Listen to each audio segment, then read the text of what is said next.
So welcome to the August 10th FrankTalks, Franklin Tomorrow FrankTalks. So is everybody in the right place? All the kids are at school and everything, is that right? Except not all of them. We have a special guest that I'll let Michael introduce in a bit. So welcome to FrankTalks. I'm Mindy Tate, CEO of Franklin Tomorrow. We are going live today on Facebook, so if you want to share it, that's great. Whenever you get the mayor, you get to go live, is what I heard, something like that. So thanks for being here. It's a nice wrap-up to summer as we come to a close, but thanks for being here. So we could not hope you enjoyed our coffee from Frothy Monkey, and we're so glad to be at the Williams County Enrichment Center. Trish and her staff are so gracious to us and so great to work with for this facility, which the mayor's already been here once this morning, he said, to work out. So, I mean, he's a regular here. So we could not do FrankTalks without our sponsors. And as we mentioned, our FrankTalks is presented by Renaissance Bank, and we appreciate the support on City Hall on Wheels, this program, by Vanderbilt Health. Our sustaining partners include Atmos Energy, a great partner in our community, Pape Dawson, and Williamson Health. So I don't think Greg is here. I think we're just playing this video, or that's what I'm going to do, from Williamson Health. So please pay attention and enjoy this video. For nearly 70 years, Williamson Health has served Williamson County with high-quality, compassionate care close to home. As our community grows, so do the healthcare needs of the people who call it home. At the Williamson Health Foundation, our role is to support that mission by connecting donors with opportunities that make a meaningful and local impact. As an independent nonprofit health system, Williamson Health is self-sustaining. It receives zero taxpayer dollars for any of the operations of the hospital, outpatient services, or physician clinics. The only county funds Williamson Health receives is a subsidy to help cover the cost associated with operating the ground 911 emergency medical services that the county contracts with Williamson Health to cover. As such, philanthropy plays a critical role in helping sustain and strengthen the care of our community. Recent investments have already made a measurable difference. A significantly expanded emergency department has increased capacity and improved patient flow. A fully renovated obstetrics unit is supporting families with modern family-centered care. A newly designed neonatal intensive care unit featuring private bays for families provides an advanced support for the most vulnerable patients. And major expansions, including a state-of-the-art intensive care unit and world-class cardiac center, are elevating the level of care available locally. However, the work is not finished. The next phase will renovate the original hospital tower, bringing the entire facility to the same modern standard and ensuring exceptional care for generations to come. Every gift helps strengthen healthcare in our community, supporting advanced technology, modern facilities, and the dedicated teams who care for our patients every day. Williamson County continues to grow, and the demand for high-quality healthcare is growing with it. Your support helps ensure that Williamson Health can meet that demand today and in the future.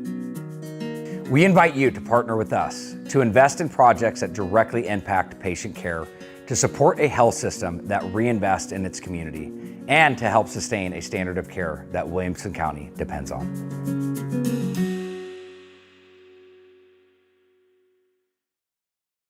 Again, Renaissance Bank, Diane LeBlanc is here from Renaissance this morning.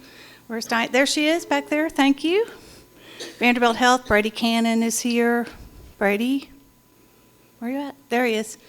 And so we're going to get started because we have a lot to talk about this morning in terms of infrastructure investment. And we have three people who know, probably some of the three people who know the most about it in our community. And we are glad they are here. Mayor Moore's written a ton of notes on that front page of his slides. I don't know. So we're so glad you're here, and I'm going to turn it over to Mayor Moore. Okay. Do you want to advance this? No, I'll let them do that. Yeah, well, good morning. It's great to see such a nice crowd today, and I appreciate your interest in the infrastructure in the city of Franklin.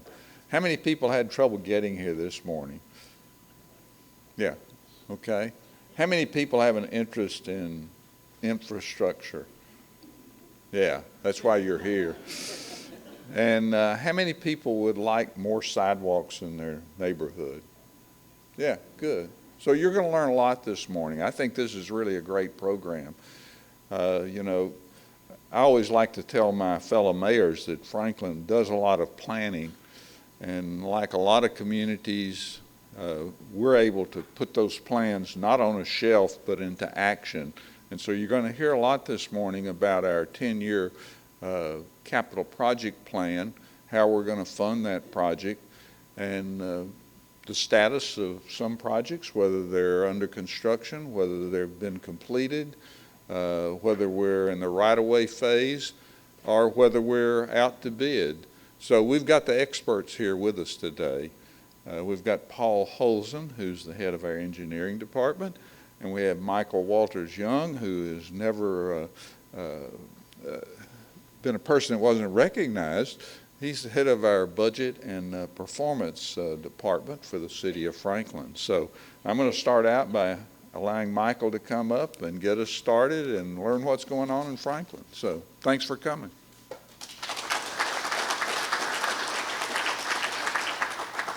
Thank you, Mr. Mayor. Good morning, everyone. How are we doing today? Excellent. So we all know that communities thrive and survive on being able to get around, being able to maintain commerce and being able to enhance and maintain our quality of life. And that is something that in all of our citizen surveys that we've done from 2016 onward is something that you all respond back to us and say that you're very happy and very proud of the quality of life you have here.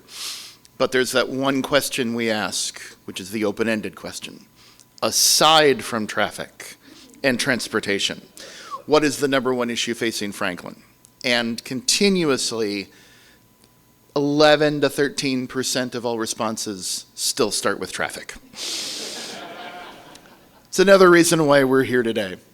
So, Mayor Morris shared some opening thoughts. I'm going to do funding updates and completed project updates, and then Paul is going to walk you through the rest of our ongoing, everything that Mayor Moore indicated regarding the status of projects, both local and state and federal, that are running through Franklin. You may be interested to know and what's the possibilities with Mac Hatcher Southeast and Columbia Avenue.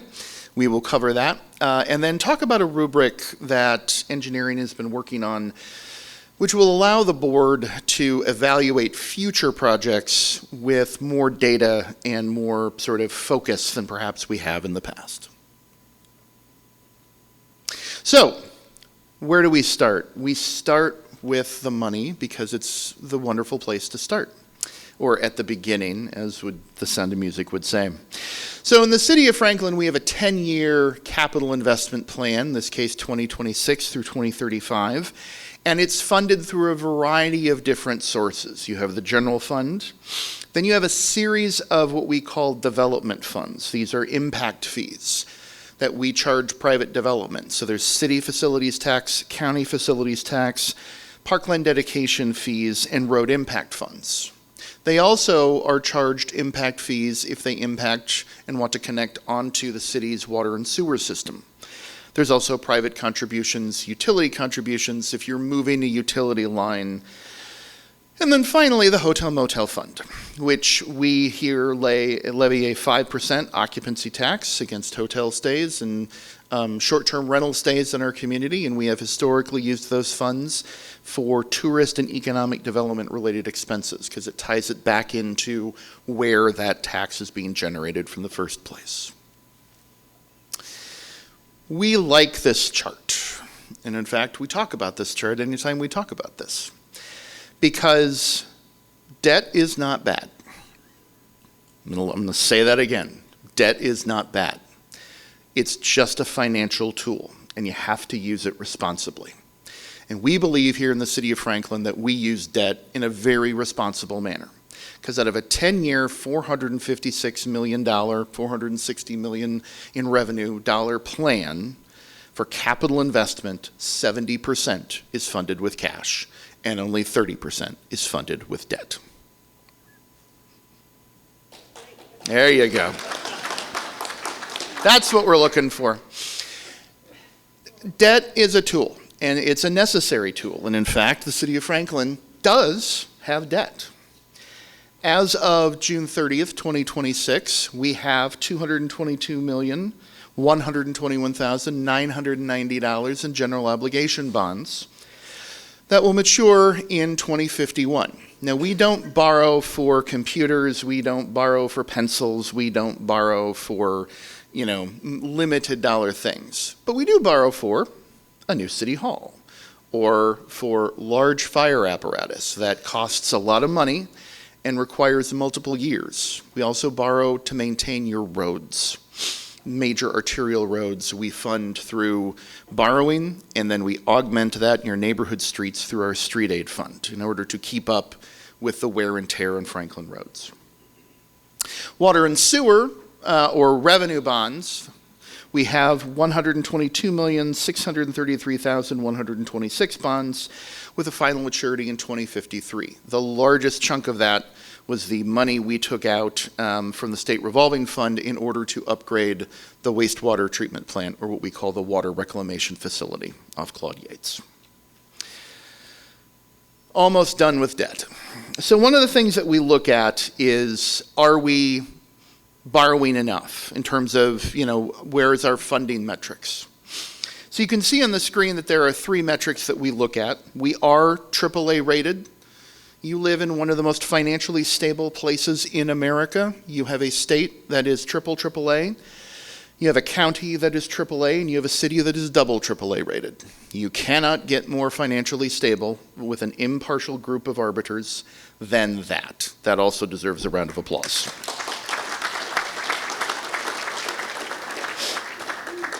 So the ratios you see up above, I won't walk through them all, but it shows, in terms of direct debt to revenues, direct debt to operating revenues, and then total governmental funds debt service as a percentage. If any of these start to go over where you want, we get concerned. But you can see that, total direct debt as a percent of full value, we want less than 1.75%. We're at half of that. Direct debt operating revenues less than or equal to 3 times, we're at half of that. And then total governmental funds. If you look at our governmental funds debt service compared to the total, less equal to or less than 25%, we're at half of that. And that is after the single largest borrowing of debt we've done for general obligation in the city's history in this year. So we feel very comfortable that we're staying within our policies, we're staying within other guidelines, and that we are practicing appropriate fiscal stewardship. But you borrow for a reason, to complete projects. So from 2020 to 2024, the city of Franklin, Tennessee completed 14 capital projects with a total of $57.8 million in investment. 5 parks projects, 4 transportation projects, 4 general services projects, and 2 stormwater projects. Among the highlights, how many of you been to the new Bicentennial Park? This came in under budget and just a little longer than originally planned. But it was well worth the wait. And for any of you who have been able to take in an event there or not, we encourage you to, whether it be line dancing or movies in the park or 30th anniversary celebrations for Leadership Franklin. It's a beautiful facility, and it will serve us well for many years to go. One of the other ones we completed in 2025 was the main barn at Harlansdale. This really renovated that space so it is, how would I put it, rustically functional now. You can still stable horses, you can still do what you need to in a main barn at a former horse facility, but you've got a functional working back kitchen, you've got appropriate airflow. It's a wonderful space, available for events and certainly for the community as well. We did a series of bundled bridges. West Main, Pratt Lane, Spencer Creek, Baker's Bridge, and Mallory Lane. Bridges are one of the things that have wear and tear most quickly in your infrastructure. It's because they are, a different type of structural support. You don't have land underneath it, so you're relying all upon how that's built. And that also means that elements can get all the way around it.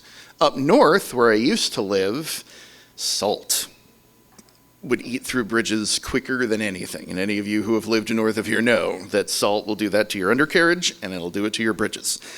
We don't have that problem in as great detail here, but bridges do need to be monitored and maintained. And finally, Jordan Road in Cool Springs. This project brought it up to the city standard from Aspen Grove to Mallory. If you're in Cool Springs and you're able and you need to cut through and see how to get from sort of the mall onto sort of closer to Franklin Road, this is a great way to now be able to do it. So with that, for ongoing projects and the rest of this presentation until we bring our closer back in, the mayor, Paul Holzen, ladies and gentlemen.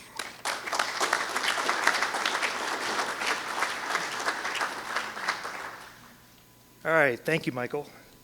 I'm Paul Holzen. I'm the engineering director for the city of Franklin. I'm going to get to talk to you about our ongoing projects, but I want to say that I'm representing a large group of people that help deliver these projects, from public works to administration to budget and performance to attorneys. It takes a huge team to deliver all these projects. What you're seeing, well, not seeing yet. Now what you're seeing is our scorecard. I call it my report card. I feel like I get judged on this every quarter. And is our team moving projects from the red to the yellow to the green? And so it's something that we update, we share with our board to show progress every quarter. And so again, it's actually, I never thought it'd be stressful to spend money. I always thought that would be a fun thing, but we get a large amount of funding from our board of mayor and aldermen, and I have to spend it responsibly with our team to try to deliver those capital projects. So the first project we're going to talk about is the new city hall. The crane is down. It's looking amazing. We're making progress on it. Looking forward to eventually moving into it. It's going to have a beautiful 1-acre park. And so we're very, very excited about our new space right there on the square. Next project we're going to talk about is Southeast Park. We continue to make progress. Heavy grading operations is going on. It's going to include multiple multi-purpose fields.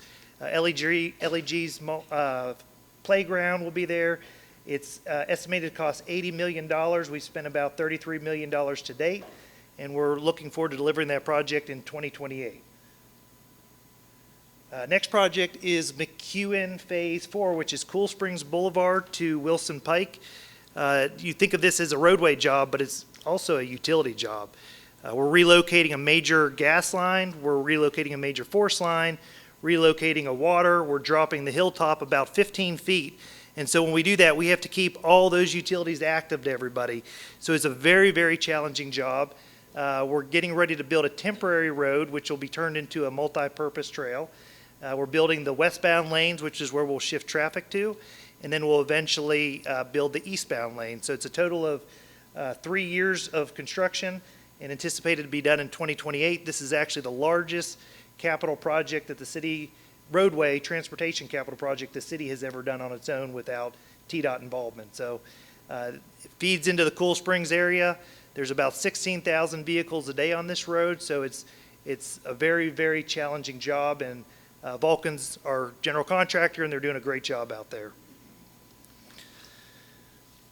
So I'm sorry, we are going to have to shut down Lewisburg Pike again.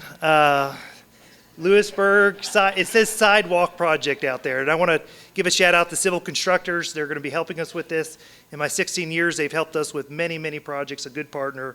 But this is really Lewisburg reconstruction project. We're having to install sidewalk, new storm drainage, new water line infrastructure, new gas line infrastructure, and sewer. Now the problem is we're right at the CSX tracks, and so a lot of this infrastructure has to be bored under those tracks, and so it'll be about a year closure. And unfortunately, there is not much we can do. And I will tell you that I drive this roadway every single day, and so that this will be very disruptive to me as well. So we're going to work really hard to get this done. But that sidewalk has been needed for many, many years, and the infrastructure is also needed to be upgraded. So very excited to start that project. Total estimate's about $4.1 million, and it's a one-year construction project. So next project is Liberty Park. We work really closely with the Parks Department. They're more the visionary as to what we're going to do, and the engineering department helps facilitate the project. We're getting ready to start a bridge reconstruction there. There's an old metal frame bridge there. As Michael stated, salt is not good for bridges. That salt ate through that bridge in 10 years. And so we're going to put in a concrete box culvert there to replace it. We're also going to replace the irrigation system in the ball fields. And then in 2028, we're going to bid out another phase, which is going to help us build some pickleball courts and enhance some of the baseball and cricket facilities there. So another great project. Estimated total cost is about $11.6 million. Where is that? That's Liberty Park off of McEwen and Turning Wheel over near McKay's Mill. Next project, some of you have probably heard about this, is the East Main Street Bridge Replacement Project. This is a TDOT project. The city is involved in supporting TDOT in that project. We're anticipating construction to start this fall. We are luckily going to be able to keep 2 lanes of traffic open throughout the 3 years of construction for this project. This bridge typically lasts 70 years. This bridge is 100 years old, and so it needs to be replaced.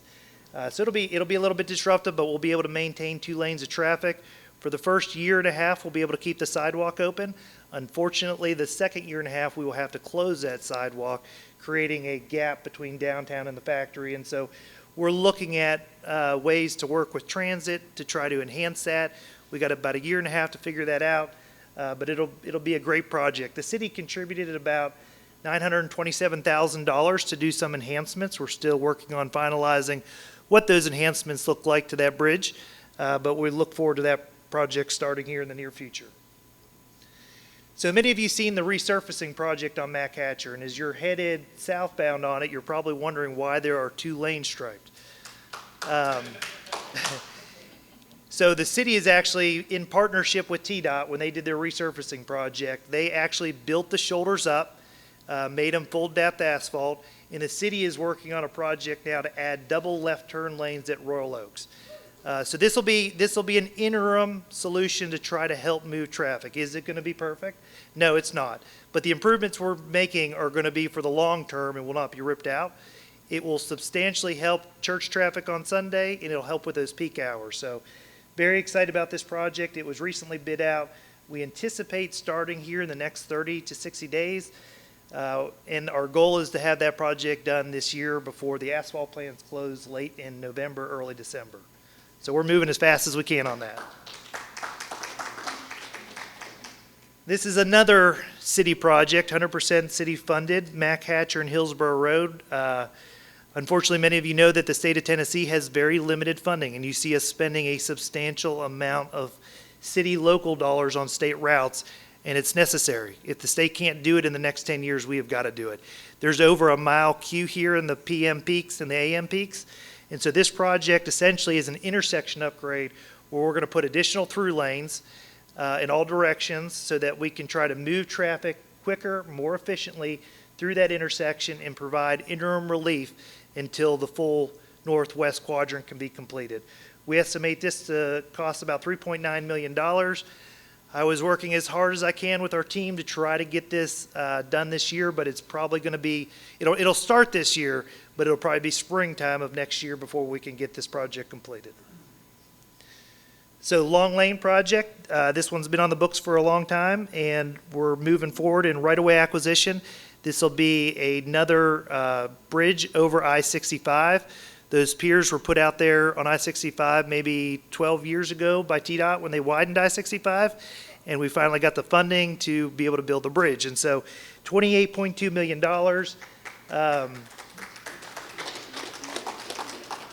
Goose Creek traffic, if you look at the projection in this area, it's going to function a whole lot like Highway 96. There's going to be what I would call extreme congestion. And this is a way to provide relief.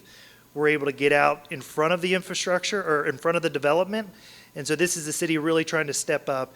Goose Creek is a high growth area that's coming. And so this is us really our board investing in building infrastructure in this area of the city. I see a question.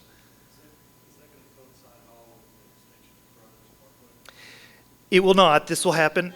So the question was, will this coincide with the extension of Carruthers Parkway? It will not. This will happen first. And really, the question is about Goose Creek extension and Carruthers Parkway extension. It's planned. We are working with developers and landowners in that area, and as development comes forward is probably when you will see those projects move forward. And the reason being is we don't want to tell developers how to develop, where to develop. We want to do it in conjunction and partnership with them, really to maximize the use of that land and make sure it's well coordinated. So those projects are coming forward, but they're not in the near term is what I would tell you. Next project is McEwen 5. This is funded jointly by the City of Franklin and City of Brentwood. It's a partnership. It'll go from Wilson Pike to Brentwood city limits. This will provide substantial relief to the City of Brentwood. It's a 4-lane median divided roadway, estimated to cost about $18.5 million. We anticipate starting construction here as soon as McEwen 4 is done. So essentially finish 1 and move into the next project. The right-of-way acquisition is complete as it relates to the City of Franklin. And so now we've actually already, there's high-pressure gas mains that run through here. Those have already been upgraded. And so now we're just waiting to get 4 done to proceed with this project.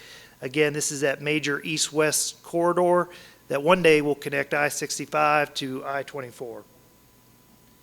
So Columbia Avenue project.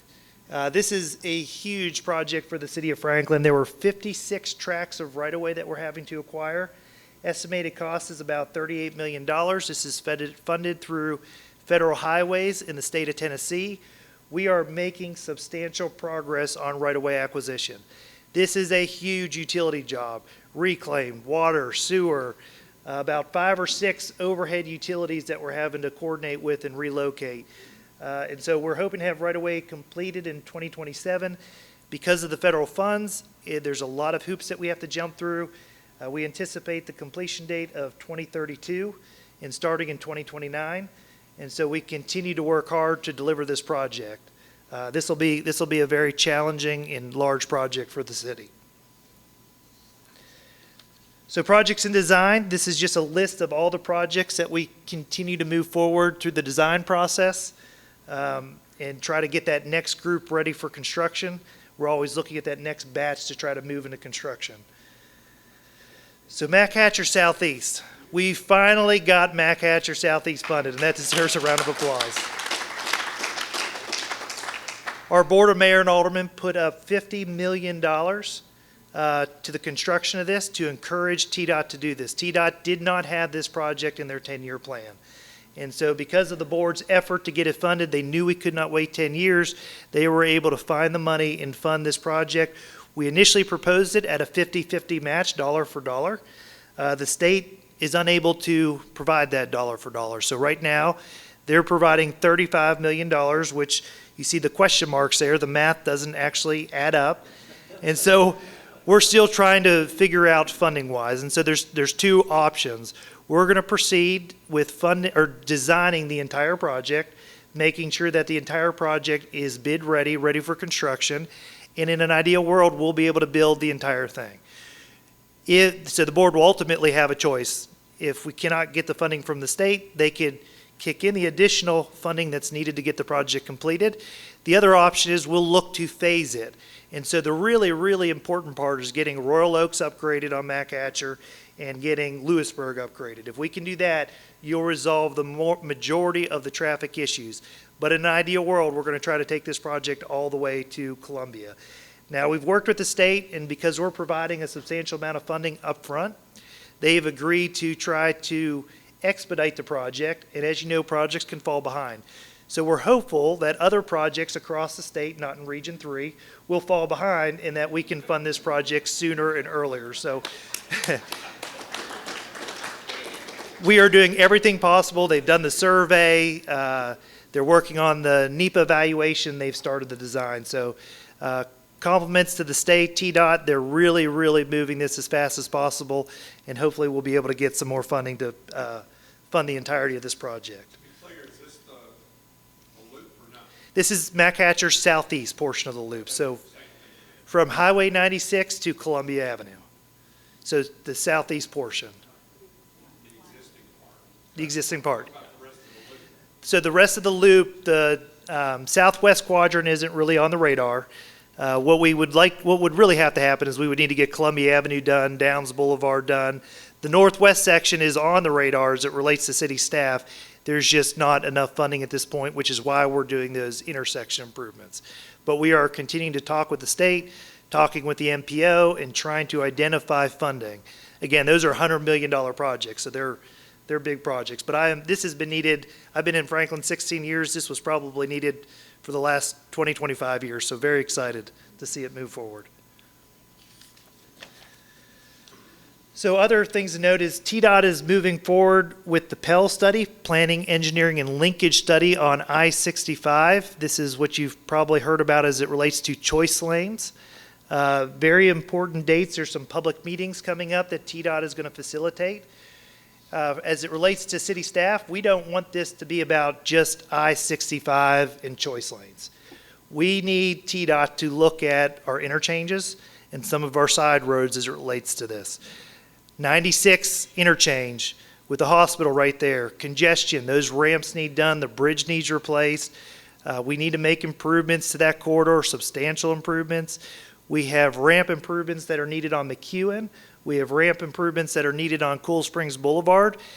This study needs to incorporate transit. How are we going to move people from Franklin, Spring Hill, up into the Nashville area? This study needs to be a lot more than just choice lanes.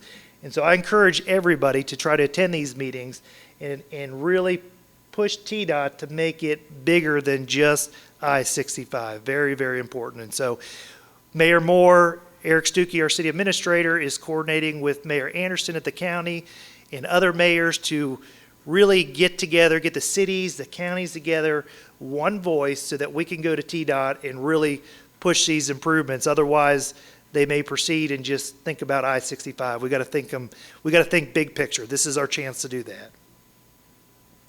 So what's next? City staff, at the last time we look at capital projects, our board was very clear that they wanted to see more data-driven process to rank and prioritize capital projects. And so that's what we've been working on, is developing an evaluation tool for future projects. And so we broke it up into 4 categories. And the data is what the data is, and we'll assemble a team to put that data together to really help facilitate with the board what those priorities are and provide backing for why they're selecting certain capital projects. The first category we're going to look at is state of good repair. For example, what is the functional classification? It's an arterial road, much more important, moving much more traffic. It would score higher. What is the annual average daily traffic on that road?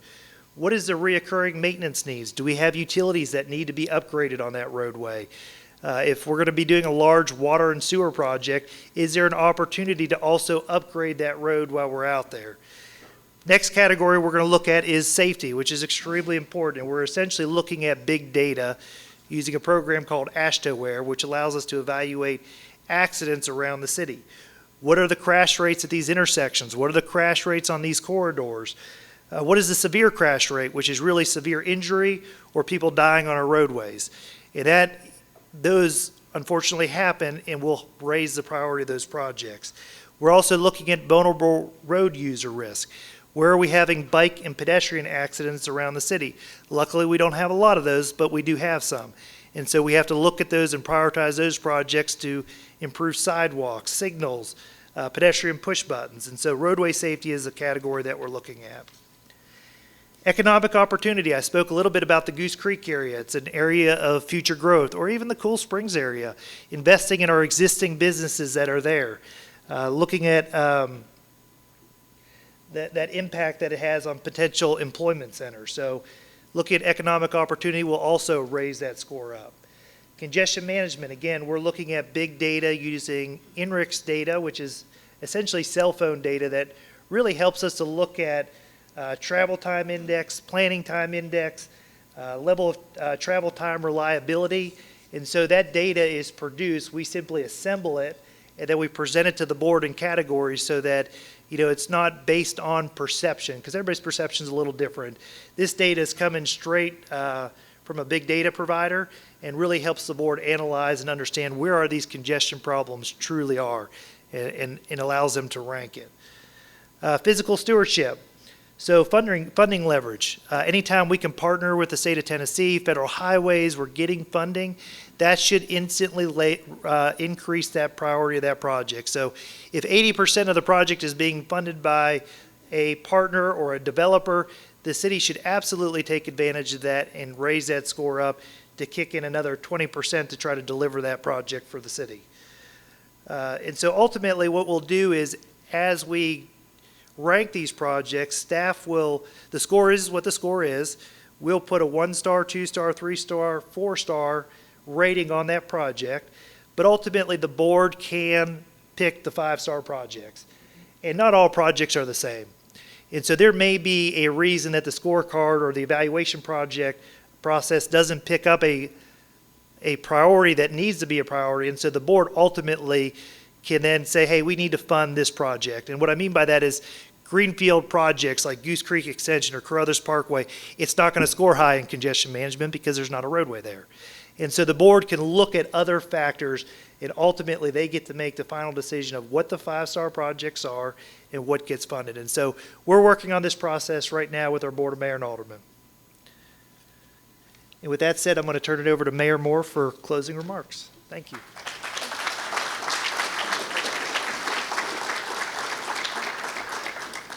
Well, great job, Paul and Michael. Thank you so much. And I appreciate your mentioning the $35 million that we have from the state of Tennessee. During the last General Assembly session, our state representative Lee Reeves was able to secure another $15 million for us. So moving forward, we're not going to sleep at the wheel. We're going to keep the pressure on the state to continue funding this project, which brings up some comments about the statewide partnership program, which is how we got that segment of McHatcher funded. There are like 90-something projects that the state has said they're going to do within the next 10 years. That's it. So if you're doing your math, you're thinking, well, there's not enough money, and you're absolutely correct. The project needs in the state of Tennessee somewhere around 35 to 70 billion. The amount of money that the state has is about 1.5 billion per year. So there's a large funding gap. We've been advocating regularly with our state reps, our state senator, and plan on having additional conversation as the new governor is elected, and also the new state senator, and so on and so forth. We'll continue to advocate, but there's building roads and infrastructure is very complicated, as you got the impression this morning, and the average time to build a road is a minimum of about 8 years to get it planned. You know, you mentioned Mayor Anderson and myself. We're part of the growth committee. If you remember, we had redefined all of our urban growth boundaries a few years ago. That particular committee continues to meet and discuss on a regional basis with all the other mayors and city managers for the cities in Williamson County how to continue to move transportation projects forward. Thank you for mentioning the Pell study. We're going to be actively involved. We do have a meeting coming up this week where we're going to kind of compile our thoughts about what we're going to present to the consultants that are doing the Pell study. I would agree with Paul that I think we're short-sighted if we're just looking at choice lanes in the I-65 corridor. We have a big median there which could handle a light rail, or maybe. I don't know. I think we need to be looking at that, and certainly these congested and out-of-date intersections that we have. So lots going on as far as transportation. We're doing it as fast as we can. We have a great team working on it continually. I would urge you, as you see your state reps, your state senator, the governor, your congressman, to encourage them about the needs for infrastructure. I think we're getting their attention, but we need to continue to put that pressure on them. So let's give the panel a great hand. And I'll turn it back over to Mindy. Take this out. I am going to take questions. I have one. So today we've explored basically one phase of infrastructure, and that's been, for the most part, transportation related today. But infrastructure covers a wide range of things, like $80 million for the Pearl. That's not just for a park now, is it, Paul? Can someone explain what is going to happen at the Pearl and why that's an $80 million project as compared to another park facility? Just cause. So $80 million is for recreational facilities at the Pearl. Now, that land is not going to be used just for a park, but that includes the new athletic fields, it includes LEG's Dream World, it includes Robinson Lake, so all of the land in and around it.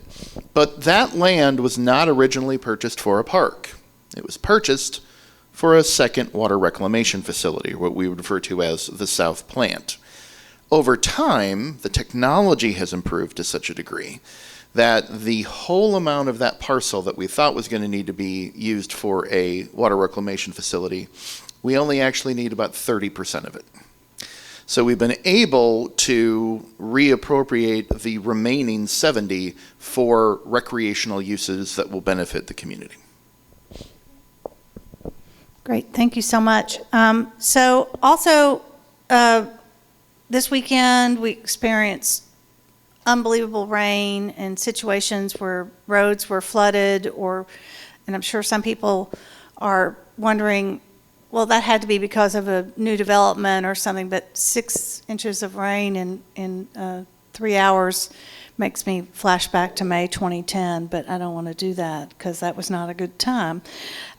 So these state projects that are moving forward, like East Main Street Bridge, the project on Lewisburg, they're very, very complicated, right, Paul? I just want to say that it's sort of almost it's a moment-to-moment conversation almost. How to keep track of it and keep them on track, and pray for the others not to. Passing this to Paul, I'm glad you brought up flooding, because the bridge project on Franklin Road will actually get about 50 houses out of the floodplain. Now. Yeah, the East Main Bridge project, as Mayor Moore just spoke about, drops the floodplain about 2 feet right there at the East Main Street Bridge. So that was a partnership and a study done by TDOT and the City of Franklin and the U.S. Army Corps of Engineering. So as I said before, we have a huge team of people that work on these projects. And so we have project managers assigned to each one. And we work very, very closely with our utility partners of trying to figure out how to keep utilities active, where we can move them. And so we use ground penetrating radar to identify where the existing utilities are. And then we slowly coordinate and plan how we can phase and build projects. So they're very complicated, and we try to limit disruption to the surrounding property owners. Very, very complicated jobs. And then one more question from me. So just to remind you, that Pell meeting, that state meeting on I-65 is here in this room on August 18th, so a week from tomorrow, from 5 to 7 p.m. So it's important. You can maybe remember because you're here today, okay? So you can remember that. But as you're talking about things that we need to be looking at a bigger picture, we need to be thinking about transit, but park and ride, there was a recent new transit plan adopted, so if Mayor Moore can briefly give us an update on that. Well, I actually have a different announcement I'm going to make, is that we've been working for some time to find a new location for the park and ride for the 95 Express regional bus. As you may be aware, the pickup point has been at the Ag Center. Well, the RTA, Regional Transit Authority, just signed a contract with Highwoods to use part of their parking lot at the Cool Springs Marriott Conference Center area for the park and ride, which is good news. Now, what was the other question? Well, I was just talking about transit plan, the new transit plan. Oh, yeah, we've been working on a transit plan for the Franklin Transit Authority, so you're going to see some upgrades and enhancements for our local transit authority to continue to promote it, to improve accessibility and ease for our local residents. Okay, I'll take questions from the audience, but you have to talk in the microphone or I have to repeat it. But the microphone's not going to go that far, so come forward just a little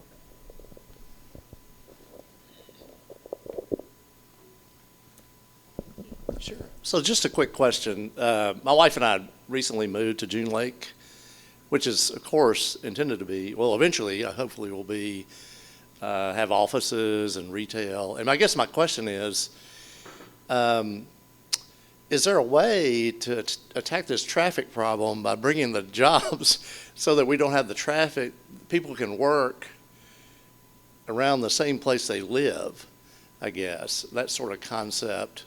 It's going on in downtown Nashville. Well, I think that's a great question, and certainly the modern planning techniques that we have now are encouraging more mixed-use developments where people can live and work in the same area. There is a road project that's going to go on down in that area that the state has funded, which was a little bit of a surprise, but not to the people that are down there that are in terrible congestion and gridlock some mornings. Dorinda? Can you provide an update on the parking study that was done for downtown Franklin?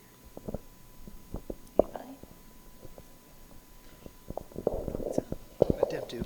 So it's actually being led by our planning department. I was involved in the last parking study, and so they're continuing to work through that through public engagement. I know they have a committee that's working on it. And again, it's what I remember from the last study is that parking is a real problem in that core. But once you get away from that core in that 16 block area, that there is lots of availability of parking. But they're continuing to work with the business owners and the residents to try to finalize that. Again, the planning department's leading that, so that's about all I have on it. It's not finished yet. And part of that will also be that when City Hall opens, there's additional underground parking there, several hundred or a couple hundred or over 100 spaces there. One more question? Bev? Okay. I want to add to that. Thank you so much. This is really, really helpful. When you're talking to your elected officials, especially the congressmen and your state reps and our new governor coming in, please remember this is something really important. A lot of times they go, well, you're a rich county. You're a rich county. You need to go out and do other things. We are an economic driver for the state. We are the economic driver for the state, one of the top ones. If we don't pay attention to the economic drivers, then we lose our jobs and we lose our quality of life. Then we lose economic incentives. We lose these things, and the state ended up losing as well. So when they pay attention to the economic drivers, we help bring jobs. We help fund a lot of things for the state. And in turn, that helps the state to be able to take care of some of the other counties that need help. So please remember to tell your elected officials that, because that is something I think it's a missing element. And I think we all work, I know the mayor works really hard on that as well. I just wanted to remind us all that, because one of the number one projects, as they mentioned up here, is that I-65 in Route 96 Murfreesboro Road at the hospital. We have to get our ambulances through. We have to get our fire trucks through. So please remember that when you're talking to them. Thank you. Thank you so much. Thanks, Bev. One final question? Teresa?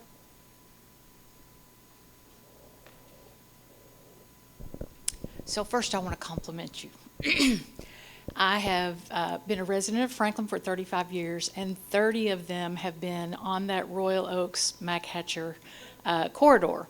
And I will say, I was very impressed 30 years ago at planning that had already been thought through, where land was bought, and that takes a lot of forethought to do that kind of planning. So thank you for that kind of work. I very much appreciate it. The other thing that I will ask is, some time ago, and I know this is a state, maybe state and federal project, the Moores Lane interchange. I haven't seen anything happen there, but I did hear at one time an announcement that that interchange was all going to be worked on. So if you have any update on that, and Mallory Lane is one other area of a lot of congestion, and I've just wondered, I don't remember hearing you say much about Mallory Lane this morning, and so if there is some planning to either divert or improve traffic there.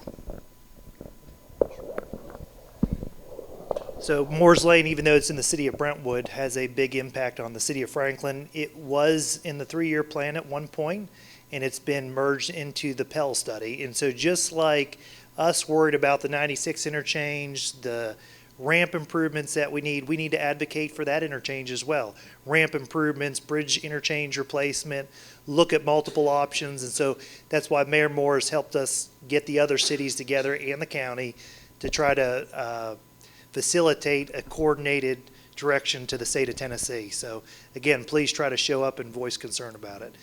As it relates to Mallory Lane, we have what's called an adaptive signal control system. So we've implemented technology. That's us trying to extend the life of our infrastructure, and it really helps just move traffic better through that corridor. With the Cool Springs Mall, there's a redevelopment there. There are substantial off-site improvements that our board has jointly funded with the mall to try to make improvements along Mallory Lane in conjunction with that development. So it is in works, and we'll continue to work on it as the mall redevelops. Paul, real quick, it may be good to tell what the extent of the Pell study is, just so people understand. Pell study goes into Nashville all the way down to Bear Creek Pike in Columbia. I think is it Thompson Lane in Nashville? I thought it went to 440. I think, yeah, 440. Yeah. Yeah, the Pell study goes, it's like 35 miles. It goes from Thompson Lane, 440 down to Bear Creek, which is the Columbia, down into Columbia. So it is very important. Again, August 18th here in this room, 5 to 7 p.m. So that's very important. Thank this group for coming to speak to us today.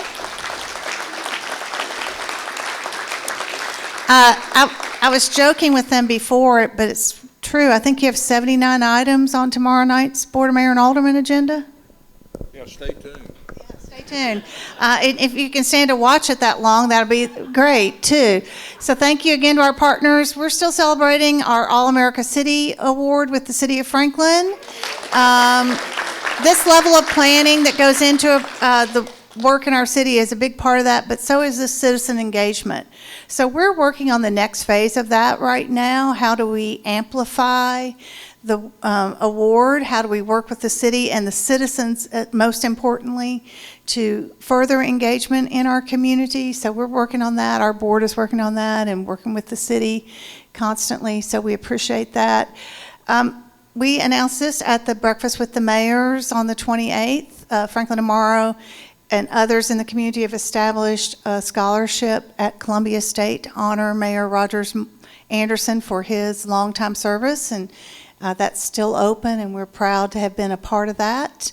And thank you for being here. Our next event, second Monday of September, is always when Frank Talks is, second Monday in the morning. But don't forget that Pell meeting next Tuesday night, 5 to 7 in this room. Thanks so much. Go out and make it a great day.